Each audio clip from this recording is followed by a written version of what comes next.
और अब मैं आमंत्रित कर रही हूं जिनके मार्गदर्शन के तहत हमने नित नई उपलब्धियां दर्ज की हैं, जिनके लिए ये कहना मुनासिब होगा, जिनमें अकेले चलने का हौसला होता है, जिनमें अकेले चलने का हौसला होता है, उनके पीछे एक दिन काफिला होता है। और आज पूरा देश उनके पीछे एक काफिले की तरह है। बहुत इज्जत और एहतराम के साथ मैं आमंत्रित करती हूँ माननीय प्रधानमंत्री श्री नरेंद्र मोदी जी को कि वो आज के इस मौके पर हमारा मार्गदर्शन करें। मंच पर विराजमान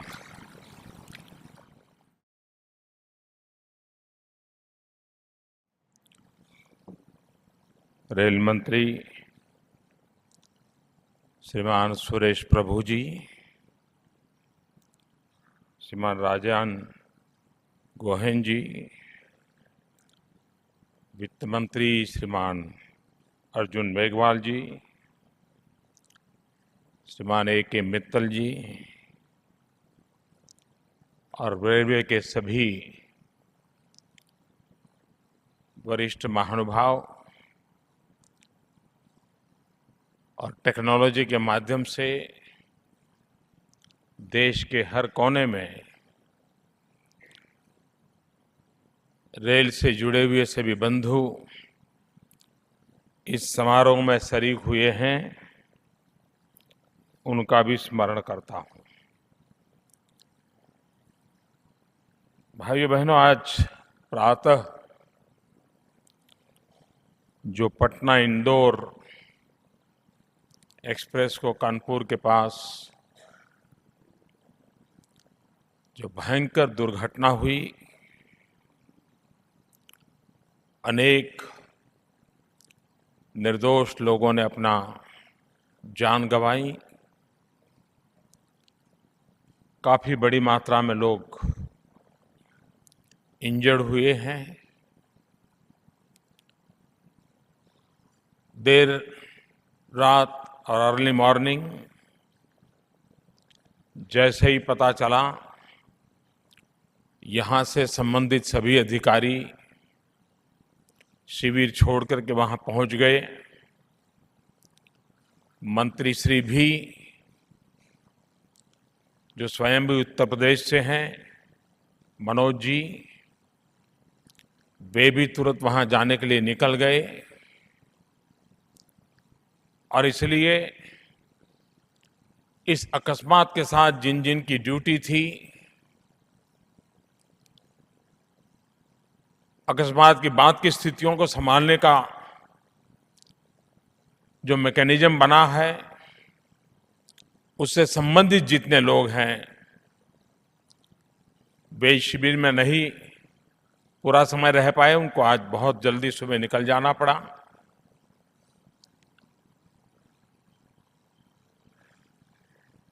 बाकी पूरे देश भर से आए हुए आप यहाँ थे और आप लोगों ने इतनी मेहनत की थी। मन तो बहुत भारी था, लेकिन फिर भी कुछ कर्तव्य होते हैं जिसको निभाने में ही समस्याओं का समाधान होता है।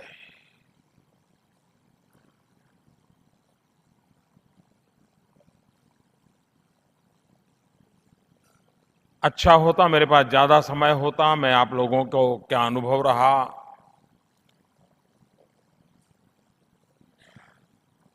दो रात आप लोगों ने साथ बिताई हैं, तो क्या क्या अनुभव आए, क्या बातें हुई, फॉर्मल वातावरण में क्या हुआ, इनफॉर्मल वातावरण में क्या हुआ। अगर आपसे मुझे बातें सुनने को अवसर मिलता तो शायद मुझे भी वो ज़्यादा लाभ करता होता। लेकिन अभी जो आप लोगों ने एक ऑर्गेनाइज वे में नीचे से ऊपर तक जिन विषयों की चर्चा की, रेलवे से जुड़े लाखों लोगों ने विषयवार अपना अपना सुझाव दिया, कठिनाइयां बताई। यहाँ सब लोगों ने मिलकर के उस पर विचार विमर्श किया और उसमें से कुछ एक्शनेबल पॉइंट का आपने प्रेजेंटेशन मेरे सामने किया है। ये प्रेजेंटेशन देखने के बाद मुझे इस बात का बहुत ही संतोष हुआ, बहुत ही गर्व हुआ कि हिंदुस्तान के पास, रेलवे के पास ऐसे उत्तम मानव शक्ति हैं, ऐसी उत्तम सोच है, वैसा उत्तम काम करने का संकल्प है। ये मेरे प्रेजेंटेशन से अनुभव कर सकता था और इसके लिए मैं स्वयं गर्व महसूस करता हूं, आप सबको बधाई देता हूं।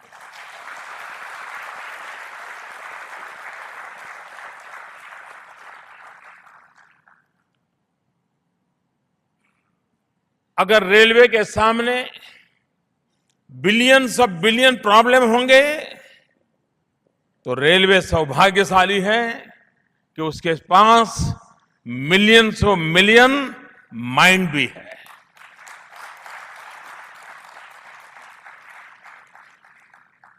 अगर ये शक्ति को हम पहचाने और उसको क्रियान्वित करें, आउटकम बेस्ड बनाएं, time bound result frame priority हो, तो मैं नहीं मानता हूं कि रेलवे में बदलाव लाने में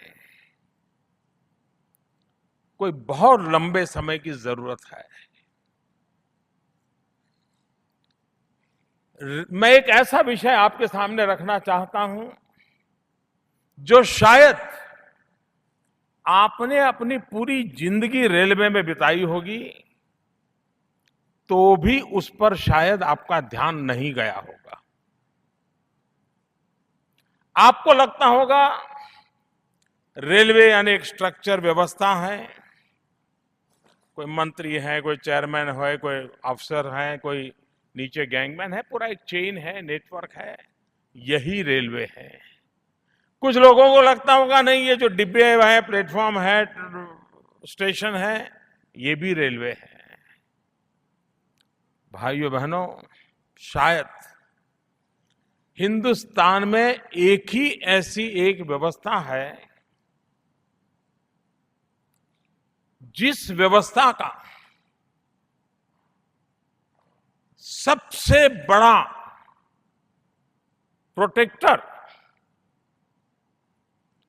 सबसे बड़ा इनिशिएटर, सबसे बड़ा केयरटेकर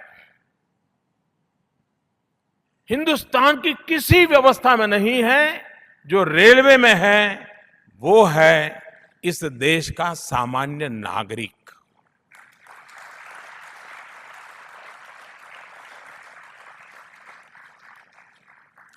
जो भारत सरकार कुछ भी कहती हो, किसी भी विषय पे कहती हो, सरकार का कोई डिपार्टमेंट कुछ कहता हो, वो बात सामान्य मानवी नहीं बोलता है।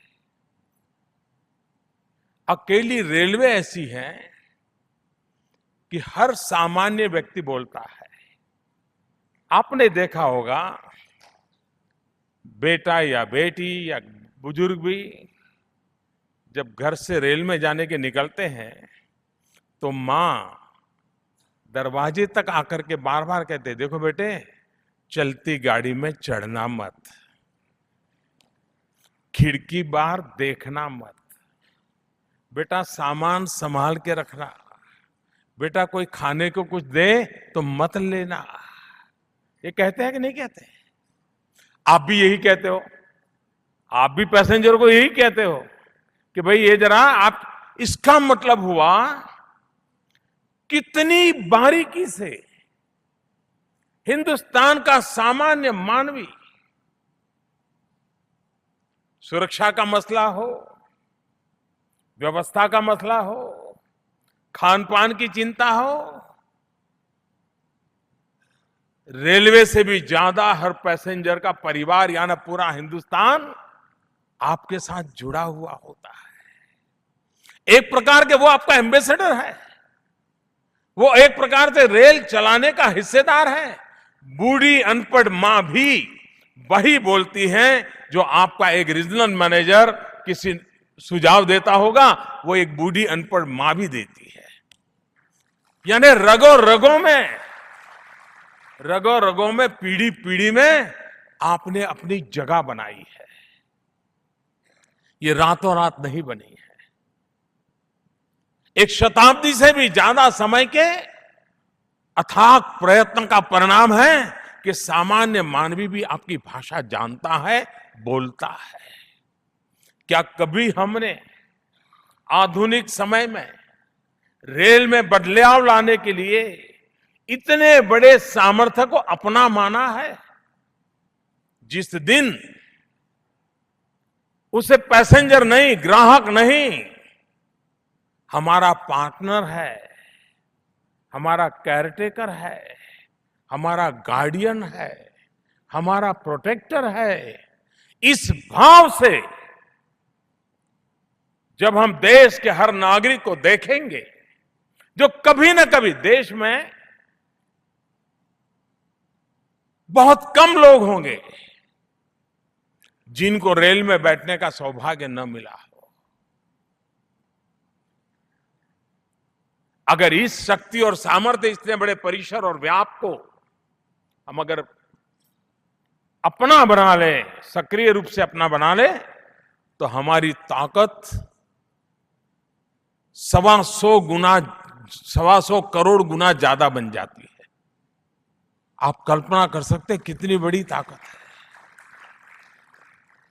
भाइयों बहनों, मैंने पहले दिन कहा था, ये हमारी रेल भारत की विकास यात्रा की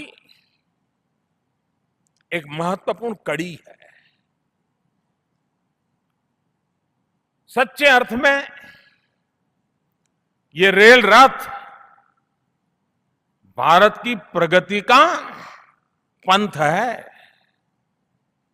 ये रेल रथ ही भारत की प्रगति के पंथ पर तेज गति से देश को ले जाने का सामर्थ्य रखता है।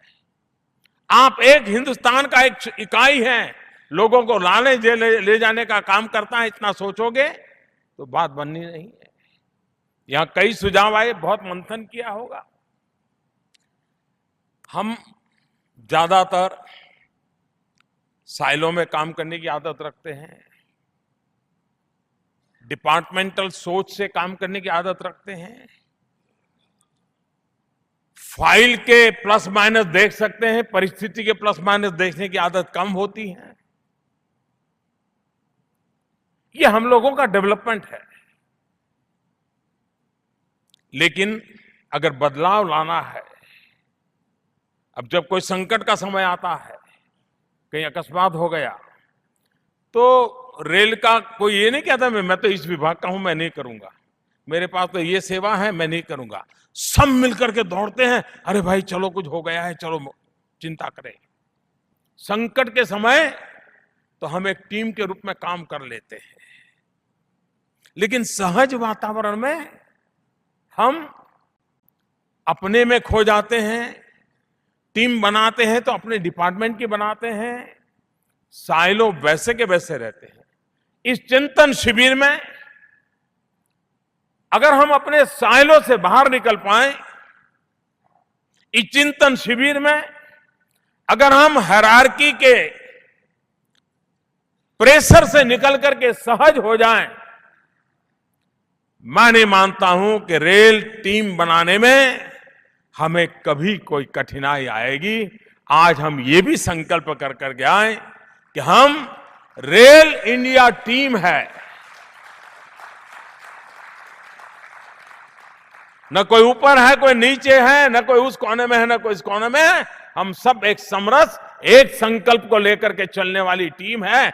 आप देखिए, जो निर्णय अटकते हैं, जिन निर्णयों में कभी 6 महीने 8 महीने, अब आप कोशिश कर रहे हैं टाइम कम करने की, शायद आपको संकल्प भी नहीं करना पड़ेगा, अपने आप समय चलता जाएगा, क्योंकि आपके पास कल्पकता है, कर्मठता है, कौशल्य है। जिनके पास ये सारी चीजें हो, वो परिणाम दे सकते हैं। निराशा का नामो निशान मुझे नजर नहीं आता है। मुझे सिर्फ और सिर्फ आशा नजर आती है, और आप में नजर आती है। आपके भरोसे बदलाव लाने का संकल्प लेकर के चलना।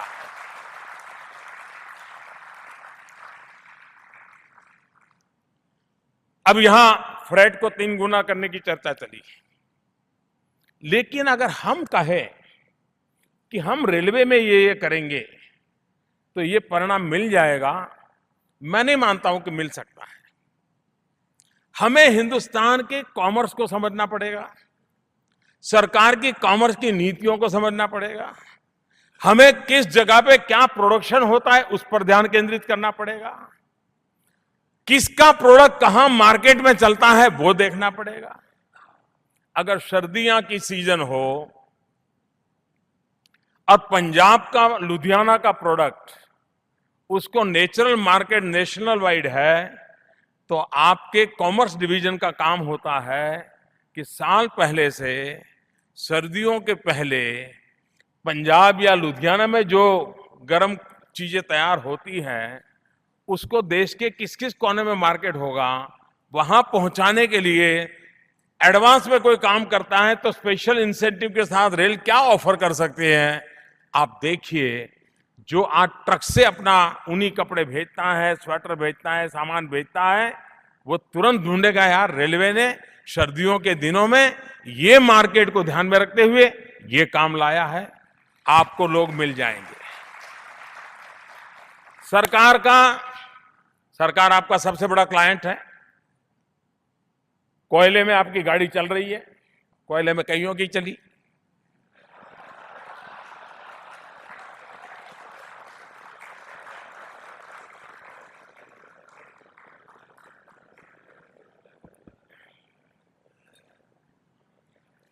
लेकिन वो इसलिए है, खदान एंड क्लाइंट, उसके साथ आपकी कनेक्टिविटी है।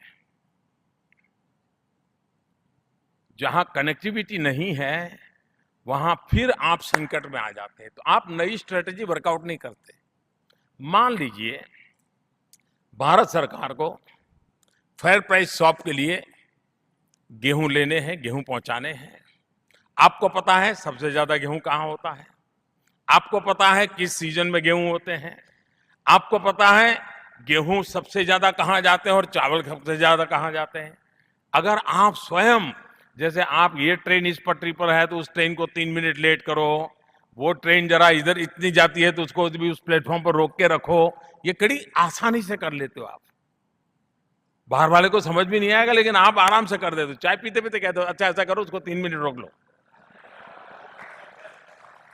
क्योंकि आपको, आपके जहन में वो घुस गया है। लेकिन अगर इस पर कोई ध्यान दे आपका कॉमर्स डिवीजन, और वो भारत सरकार से बैठे, भाई देखिए इस समय हमारा लल पीरियड होता है, अगर गेहूं उठा करके पहुंचाने का ये लल पीरियड में हमें काम दे दोगे तो हम हो सकता है 5% 10% कंसेशन दे देंगे, लेकिन गेहूं पहुंचाने के लिए लल पीरियड में मेरे बोगीज खाली पड़ी है, मैं सामान उठा के ले जाऊंगा, मैं छोड़ दूंगा। आप देखिए आपको परिवर्तन मिलता है कि नहीं मिलता है। अगर आपको मालूम है कि तमिलनाडु में, कोयम्बतूर में रेडीमेड गारमेंट का बहुत बड़ा काम चल रहा है, क्या मेरे पास ऐसी कोई कनेक्टिविटी का रूट है, वहां का प्रोडक्शन का टाइम क्या होता है, मान लीजिए स्कूल बच्चों को यूनिफॉर्म का समय है और कोई इलाका है सबसे ज्यादा यूनिफॉर्म बनाने का काम वहां होता है, मैंने कभी उस मार्केट को देखा है? मैं मानता हूं कि रेलवे के पास इस प्रकार का काम, हां, जो आपके पास आए उसके लिए आपके पास सब कुछ है, लेकिन कहां कहां से ला सकते हैं, इस पर सोचने के लिए कोई व्यवस्था करने की आवश्यकता मुझे लगती है। अगर ये व्यवस्था हम करेंगे, मैं नहीं मानता हूं कि सिर्फ कोयले पर ही गाड़ी चलानी पड़ेगी। फिर हम कुछ कॉम्बिनेशन कर सकते हैं। एक रूट पर नमक जाता है तो उसी रूट पर नमक छोड़ करके वापस क्या आ सकता है, इसका भी मैकेनिज्म बनाएं तो आपको नमक सस्ता जाएगा और कम पैसों में किसी और माल को ला करके दूसरे इलाके में ले जा सकते हैं। आज हम ग्लोबल इकोनॉमी के एरा में हैं। जब हम ग्लोबल इकोनॉमी के एरा में हैं तो हमारे समुद्र के, हमारे पोर्ट, सी पोर्ट्स, ये हमारी एक्टिविटी का सेंटर पॉइंट बन जाता है, इकोनॉमिकल एक्टिविटी का। हमारा रेलवे का उसके साथ कनेक्टिविटी का क्या है? मान लीजिए कि आज वहां पोर्ट तक, सी पोर्ट तक रेल कनेक्टिविटी पहुंचाने में आज इंफ्रास्ट्रक्चर नहीं है, तो क्या मैं हाथ जोड़ करके बैठा रहूंगा क्या? अगर मेरी कांडला पोर्ट तक रेल नहीं है मानो, और मेरी रेल पालनपुर में है, तो मैं जो ट्रांसपोर्टर है उन कंपनियों से कॉन्ट्रैक्ट करूं कि ये जो 200 किलोमीटर का रूट जो है रेल नहीं है, ये 200 किलोमीटर कंटेनर तुम ले आओ, यहां हम उठा लेंगे, और आगे 1000 किलोमीटर ले जाना है, तुम्हें ट्रक ले जाने की जरूरत नहीं है, हम 1000 किलोमीटर ले जाएंगे और वहां तुम्हारी ट्रक आ जाए उसको हम दोबारा दे देंगे। ये हम हाइब्रिड व्यवस्था डेवलप कर सकते हैं क्या? हम जब तक हमारे रिसोर्स मोबिलाइजेशन को क्रंच होगा, तब तक ये हाइब्रिड अरेंजमेंट अगर हम करते हैं, आप देखना वो ट्रक वाले को फायदा है, क्योंकि वो ट्रक लोड माल ले जाने का उसका खर्चा है, ज्यादा है, लेकिन यहां पर कंटेनर चढ़ा दें और 1000 किलोमीटर दूर जाकर के वो कंटेनर उतार कर उसकी दूसरी ट्रक उठा लें, तो उसको भी प्रॉफिट है, आपके लिए भी विन विन सिचुएशन है। कहने का मेरा तात्पर्य यह है कि आपको सिर्फ हम लक्ष्य तय करें उससे काम होना नहीं है। हमने कॉमर्शियली वाइब्रेंट एरियाज को आइडेंटिफाई करना होगा। हिंदुस्तान के ऐसे 3000 कौन से कॉमर्शियली वाइब्रेंट प्लेसेस हैं, कनेक्टिविटी हो या ना हो, हम हाइब्रिड सिस्टम से उसको कैसे कर सकते हैं। आप देखिए, रेल और पोस्ट, उसका नाता बहुत पुराना है और बहुत साइंटिफिक है। पोस्ट भी रेल के अंदर उसी ढंग से काम कर रही है जैसे हेडक्वार्टर पे बैठ के काम करती है, बहुत आदत हो गई है। वक्त बदल चुका है, ई कॉमर्स का युग है। लोग अपने मोबाइल फोन पर अपनी रिक्वायरमेंट बुक करते हैं और ई कॉमर्स वाले सामान पहुंचाते हैं। दिस इज द टाइम कि ई कॉमर्स वाले, पोस्ट ऑफिस एंड रेलवे, ये तीन का अगर बढ़िया कोऑर्डिनेशन हो जाए तो ई कॉमर्स वालों को जो माल भेजना है, पोस्ट ऑफिस के द्वारा जो लास्ट डिलीवरी होने वाली है, इन बिटवीन कैरियर के रूप में रेलवे बहुत बड़ी कमाई कर सकता है।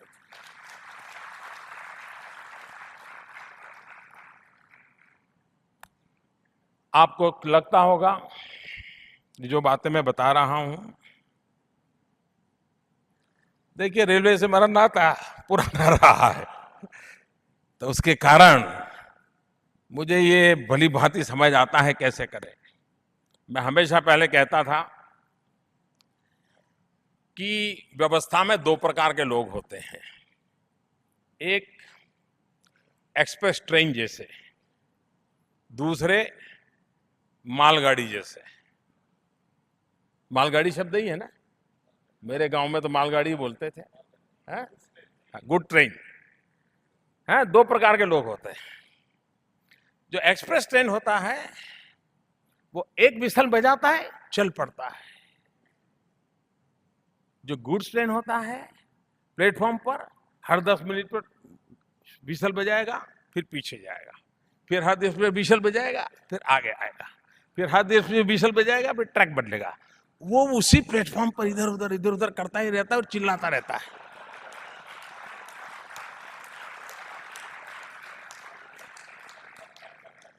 डिपार्टमेंट में भी ऐसे लोग होते हैं, वही के वही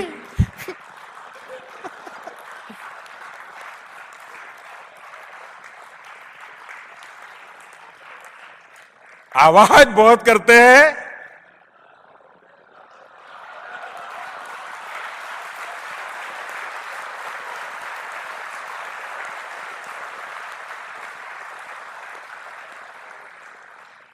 और इसलिए हमारा जो यहां वर्क कल्चर एक सब्जेक्ट था आपका, ये बदलाव उस सोच से शुरू होता है। कुछ तो लोग होंगे जिनका यही काम है, जो मिलेगा उसको सलाह देंगे। प्रधानमंत्री जी मिल जाएंगे तो भी कहेंगे ऐसा करो ना साहब। तो ये सुझाव पुरुषों की कमी नहीं होती है जी,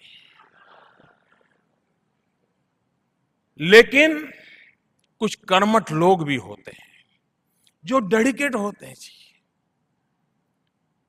मैं जब गुजरात में भूकंप के समय काम करता था, तब तो मैं मुख्यमंत्री नहीं था,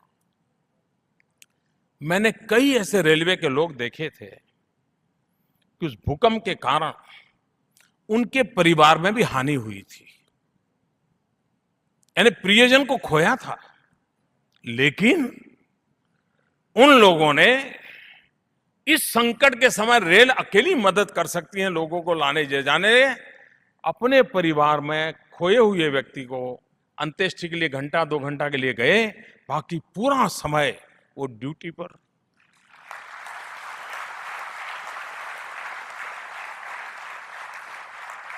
ऐसे भी लोग रेल के पास है जिनको अपने से ज्यादा अपनों को लिए जीने में आनंद आता है। कुछ लोग होंगे जिनको आप कुछ भी काम दो करो कहते हो, कुछ भी बात आई तो सबसे पहला उसका दिमाग चलता है, उसका एक स्टेशन काम करना शुरू कर देता है, अच्छा मेरा क्या।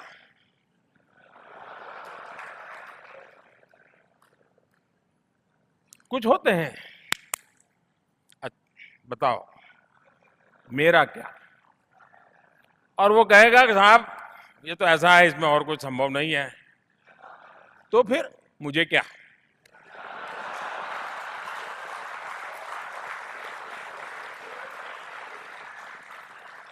हमारा वर्क कल्चर इन दो भावों से जुड़ा हुआ है। एक है मेरा क्या, दूसरा है मुझे क्या, मर्त तेरा नसीब।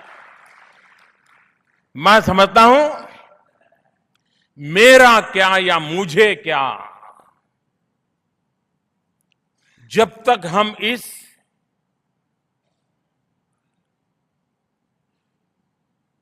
सोच के दायरे से अपने पूरे कुनबे को नहीं निकालते हैं, और निकाला जा सकता है। आपको लीडरशिप देनी पड़ेगी, हर लेवल पे लीडरशिप देनी होगी, आप कर सकते हैं। क्योंकि मैं आज भी मानता हूं ऐसे लोग मैंने देखे हैं जो रेलवे में है।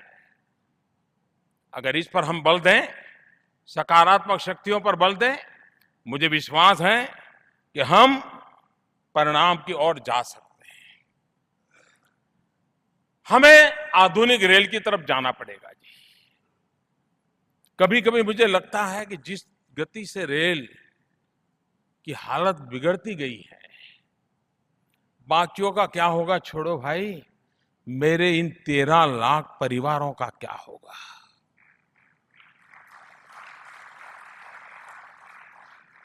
उन गरीब लाइनमैन का क्या होगा, गैंगमैन का क्या होगा, और वो लाखों की तादाद में है। ऊपर के जो 50,000 1 लाख होंगे, वो तो शायद अपनी योग्यता या कोई सर्टिफिकेट के कारण कहीं जगह बना लेंगे।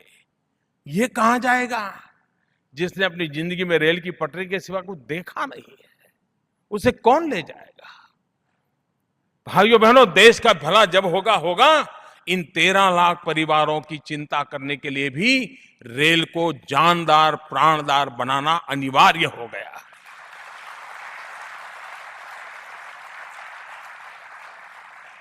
और मुझे विश्वास है रेल के यूनियन होंगे, रेल का छोटा व्यक्ति होगा, जब उसको ये विश्वास बन जाएगा कि एक ऐसी सरकार है, ऐसे लोग हैं जिनको गरीब का भला करना है, वो रेल को जितनी तेज गति से दौड़ानी है, वो हमारा खून पसीना बहा करके वो मजदूर के नाते काम करने वाला भी इसको दौड़ाएगा, फायदा मिलेगा। यहां बड़ी चर्चा हुई आपके प्रेजेंटेशन में कि भाई रेवेन्यू, और वो भी no fair, I don't say unfair. क्या आप एक स्पेशल कंपटीशन कर सकते हैं क्या, पोर्टल बना करके एक स्पेशल कंपटीशन कीजिए, 3 महीने चलाइए और लोगों को भी और रेल के कर्मचारियों से भी आइडियाज मांगिए कि भाई हम क्या क्या प्रकार से ये हमारे रेगुलर फेयर के सिवाय इनकम ला सकते हैं। अगर आप चाहो ना तो रेल की हर चेयर, पैसेंजर जिस कुर्सी पे बैठता है ना, उसको भी मार्केट कर सकते हो और कंपनी अपने एडवर्टाइजिंग उसके लगा सकती है और आपको पैसा कमा के दे सकती है। जो डंडा पकड़ करके चढ़ता है ना डब्बे में, उस डंडे पर भी एडवर्टाइजिंग का पैसा कमा सकते हो। जिस स्टेप्स पर चढ़ता है वो, उस हर स्टेप पर आप एक कंपनी का एडवर्टाइजमेंट लेकर के कमाई कर सकते हो। आपके यहां कम से कम 2000 स्टेशन ऐसे होंगे 7000 में, जिस पर शायद दिन में एक ही ट्रेन आती होगी। प्लेटफॉर्म बना है, सब बना है। क्या कभी सोचा कि उस प्लेटफॉर्म को ट्रेन के आने के समय के सिवाय शादी के लिए भी किराए पर दिया जा सकता है?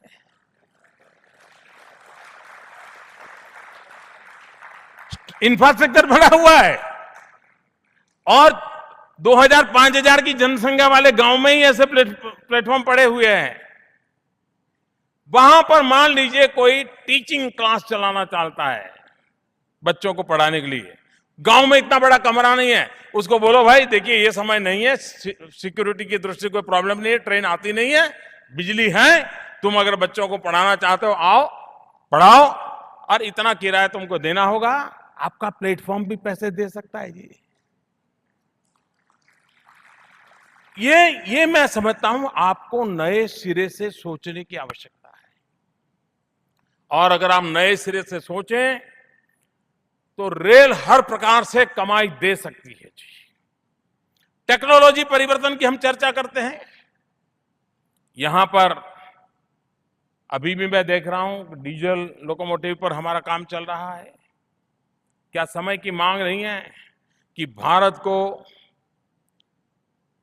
डीजल पेट्रोलियम एक्सपोर्ट इंपोर्ट न करना पड़े?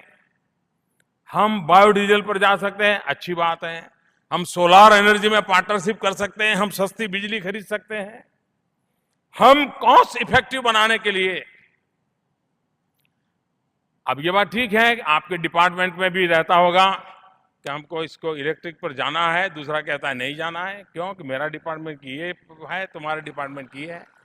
मैं बहुत कुछ जानता हूं, आप चिंता मत कीजिए। लेकिन इस साइलो के कारण देश को कितना नुकसान हो रहा है, कितना नुकसान हो रहा है। समय की मांग है कि हम एनवायरमेंट फ्रेंडली व्यवस्थाओं को विकसित करें। विश्व हमसे मांग कर रहा है। हम ये कहें कि हम ऐसी टेक्नोलॉजी ला है कि जिसके कारण कार्बन कम से कम निकलेगा, वो एक पहलू है। लेकिन क्यों ना हम एनर्जी सोर्स को बदल दें, और एनर्जी सोर्स सूरज क्यों ना हो, रेल चल रही है वो भी एनर्जी पैदा कर सकती है। हम उस टेक्नोलॉजी को कैसे चलाएं? पटरी और व्हील वो भी एनर्जी का सोर्स होते हैं। क्यों ना हम उस दिशा में सोचें।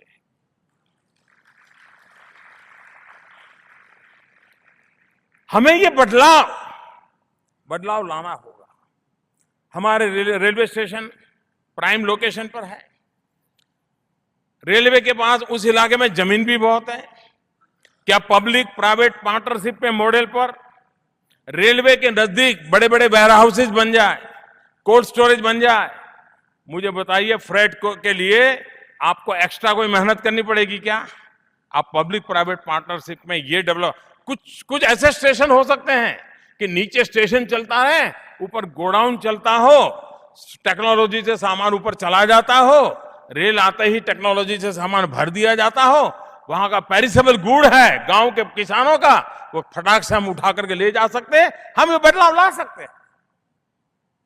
और ये सारी बातें मैं कोई एक्स्ट्रा बजट से करनी पड़े ऐसी नहीं कह रहा हूं, सिर्फ हमारी सोच बदलने से हो सकता है। और इसके लिए मेरे प्यारे भाइयों बहनों, ये बहुत बड़ी आवश्यकता है। और मैं मानता हूं 4 बिंदुओं पर हमारे सभी जो 8 प्रेजेंटेशन है, सभी को इन चारों बातों पर बल देना होगा, ऐसा मुझे लगता है। पहला है इनोवेट,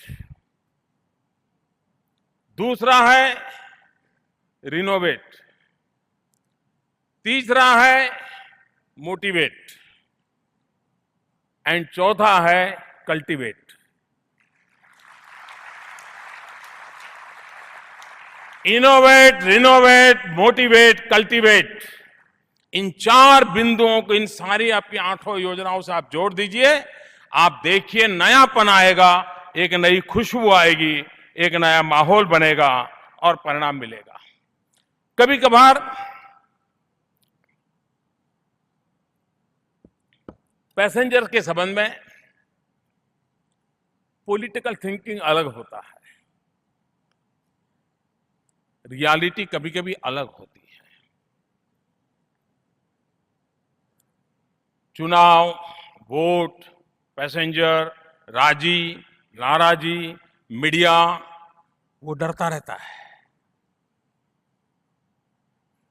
लेकिन सामान्य नागरिक जो है, उसको एक बार भरोसा हो जाए कि मैं जो पैसे दे रहा हूं वो उसी काम के लिए उपयोग आएंगे जिस काम के लिए मुझसे लिया जा रहा है, उसको देने में कभी शिकायत नहीं होती है।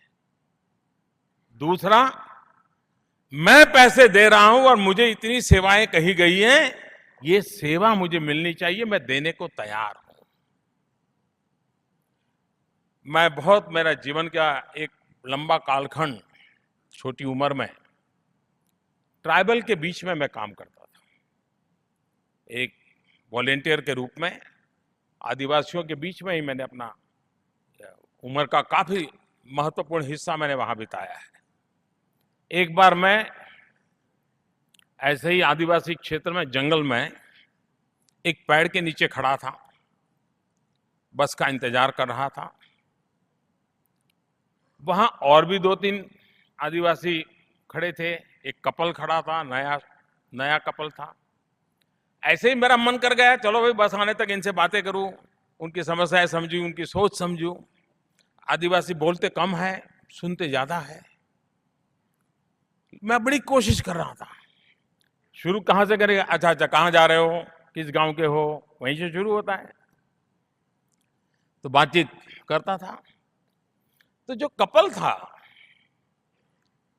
उनको मैंने पूछा कहां जाना है, तो उन्होंने बताया कि ये गांव जाना है। इतने में एक बस आई तो मुझे लगा चलो ये इन लोगों की बस आ गई। तो वो चढ़े नहीं। मैंने उनको कहा भाई ये तो आप ही के गांव जाती है बस। तो भी वो ऐसा ही स्टोन फेस करके खड़े रहे, कुछ बोले नहीं। वो बस चली गई। करीब 10 मिनट के बाद दूसरी बस आई। मैंने दोबारा कहा कि भाई ये देखिए, ये आप ही के गांव से गुजरती है, आप निकल जाइए। मुझे लगा शायद वो पढ़ नहीं पाते होंगे, समझ नहीं पाते होंगे, तो मैं मदद करना चाहता था। 2 बार ऐसा हुआ तो वो जरा नाराज हो गए मेरे से, ये कौन होता है एडवाइस देने वाला। तो उन्होंने मुझे कहा साहब, हम तो वो लाल बोर्ड वाली बस में जाएंगे, काले बोर्ड वाली बस में नहीं जाएंगे। मैं क्यों? बोले वो एक्सप्रेस बस होती है। मैंने कहा 1 रुपया ज्यादा लगता है और फर्क 5 मिनट का पड़ता है तेरे लिए, तुम आधे घंटे से यहां खड़े हो। नहीं लेकिन साहब हम तो एक्सप्रेस बस में जाएंगे, वो लाल बोर्ड वाली बस। साहब, एक गरीब आदिवासी की आज से 30 साल पहले की मैं सोच बता रहा हूं। उसकी भी इरादा वो धीरे धीरे जाने वाली काले बोर्ड की बस में बैठने का नहीं है। उसका भी मन करता है 1 रुपया ज्यादा ले लो, लेकिन वो लाल बोर्ड वाली बस में जाऊंगा ताकि मैं जल्दी जाऊं। वो जल्दी तो जाएगा, लेकिन 15 मिनट से खड़ा था, इतनी देर में तो पहुंच गया होता। कहने का तात्पर्य है, जो कस्टमर है उसकी सोच हमें समझनी होगी, क्लाइंट की सोच समझनी होगी। उस प्रकार से सेवा, एडवर्टाइजिंग, शायद जो एड एजेंसी के जो एक्सपर्ट हैं वो स्टडी करें, मेरा अनुमान सही है कि नहीं है। शायद मुझे लगता है सबसे ज्यादा एडवर्टाइजिंग का बिजनेस की ताकत कहीं पर नजर आती है तो वो रेलवे से कनेक्टेड है। अभी एड एजेंसी वालों ने कितना पकड़ा है मुझे मालूम नहीं, लेकिन काला दंत मंजन उसने बराबर पकड़ा था।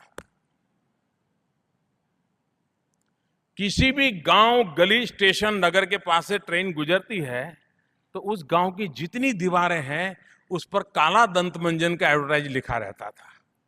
पूरे गांव में कहीं नहीं लिखा रहता था, वहां लिखा रहता था, क्योंकि उसको मालूम है ये जो ट्रेन गुजरती है ना, बाहर देखता है वो जरूर पढ़ेगा और कभी न कभी उसको दांत सफेद करने का मन कर जाएगा, मेरा काला दंत मंजन बिक जाएगा। आप कल्पना कर सकते हैं कि छोटा सा काला दंत मंजन वाले को रेलवे की ताकत का पता था। उसने पूरे शहर में कहीं बोर्ड नहीं लगाता था, लेकिन जहां रेल गुजरती थी वहां जो घर थे उस घर की दीवार पर लिख देता था, आने जाने वाले पैसेंजर के लिए कंपल्सन है, वो तो कैप्टिव लोग हैं, कहां जाएंगे, उतर थोड़ा जाएगा, पड़ेगा ही पड़ेगा। आप देखिए, कहने का तात्पर्य है कि क्या हमने रेल के बगल में जो जगह है उसका साइंटिफिक, कभी कॉमर्शियल एडवांटेज क्या सोचा है क्या? ये कोई नई चीजें नहीं है, सिर्फ आप ऑब्जर्व कीजिए। आप ऑब्जर्व करेंगे आपको पता चलेगा कि चारों तरफ संभावनाएं हैं, रेलवे को बहुत नई ऊंचाइयों पर ले जाएगी। इस वर्ष में 2016 में मुझे 2 सौभाग्य मिले। एक, ट्रेन की वो यात्रा जिसने मोहनदास को महात्मा बना दिया। अफ्रीका में जिस ट्रेन में मोहनदास करमचंद गांधी गए थे, उस ट्रेन के रूट पर उस डिब्बे में बैठ करके मैंने यात्रा की। उस सदी में जिस ट्रेन की घटना ने मोहनदास को महात्मा बना दिया था। और अभी पिछले हफ्ते मैंने जापान में एक ट्रेन में यात्रा की, प्रधानमंत्री के साथ, तेज गति से चलने वाली, कोई अकस्मात न करने वाली, लाखों लोगों को ले जाने वाली उस ट्रेन में यात्रा की। भाइयों बहनों, एक ट्रेन मोहनदास को महात्मा बना देती है, दूसरी ट्रेन हिंदुस्तान को विश्व का समृद्ध राष्ट्र बनाने की ताकत रखती है। दोनों ट्रेन का अपना अनुभव है, दोनों ट्रेन से गुजरने का मुझे अवसर मिला है। मैं साफ देख सकता हूं, हम अगर इन सपनों को लेकर के चले तो हम परिवर्तन ला करके रहते हैं। परिवर्तन हमारी रगों में है। और इसलिए मेरे प्यारे भाई बहनों, अवध से लेकर के असम तक, नीलगिरी से लेकर के नीलांचल तक, हिमगिरी से लेकर हिमसागर तक, अगस्त क्रांति से लेकर के संपर्क क्रांति तक, भारतीय रेल ने लंबा सफर तय किया है। अब ये शताब्दी भारतीय रेल के उदय की शताब्दी है। इसे गतिमान करने की बड़ी जिम्मेदारी आप पर है। भारतीय रेल को तेजस बनाइए, उसे देश के सामान्य नागरिक का हम सफर बनाइए। आपके ही प्रयास से अंत्योदय होगा। ये आपकी कर्मभूमि है, ये आपकी उपासना है। अब भारतीय रेल यहां पर निर्मित शक्ति पुंज के साथ, आपके इनोवेटिव आइडियाज के साथ प्रगति करके रहेगी। इस विश्वास के साथ, इस सफल आयोजन के लिए, इसको सफल बनाने के लाखों लोगों के सुझाव के लिए इस प्रकार से कोई पण हरार के बिना सबके बीच रहने के लिए, इतना समय निकालने के लिए मैं हृदय से रेल इंडिया, टीम इंडिया, इसको बहुत बहुत अभिनंदन करता हूं, बहुत बहुत धन्यवाद करता हूं।